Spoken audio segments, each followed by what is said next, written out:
وقتی که پادشاه که شدید دیگه مردم نصیحت نمی کند، می ترسد از نصیحت کردن.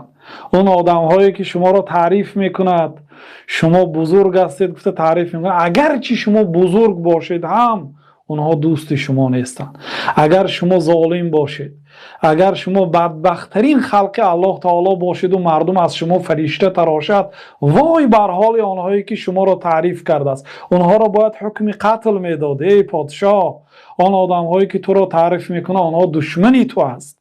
حتی اگر تو شخصی صالح باشی، شخصی که نمازها در جماعت به مردم امامتی میکنی، تو پادشاه هستی، حافظی قرآن هستی، پادشاه هستی، حافظی حدیث های جناب رسول الله صلی الله علیه وسلم هستی، از حق مردم میترسی، شبها نماز میخوانی، روزها در طاعت الله تعالی مشغول هستی، همین گونه پادشاه باشی و مردم تو را تعریف کنن، همون شخصایی که تو را تعریف کرد باید آنها را جزا میدادی.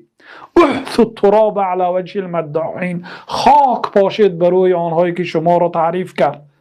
اما اگر تو یک پادشاه ظالم باشی، یک پادشاهی که با الله تعالی مبارزه میبری، دین الله تعالی را تحقیر میکنی، سنت جناب رسول الله صلی الله علیه وسلم را حقارت میکنی، سنت جناب رسول الله صلی الله علیه وسلم را تحقیر میکنی، شعائر دین الله تعالی را تحقیر میکنی، شریعت را دشنام میدهی، ضد دین الله تعالی مبارزه میبری و مردم تو را فریشته گویند، مردم تو را پیغمبر گویند، مردم تو را بزرگ شمارند، وای بر حال آن آدمایی که تو را تعریف میکند، وای بر حال تو که آنها را جزا نمیدی، اونا دشمنای تو هستند.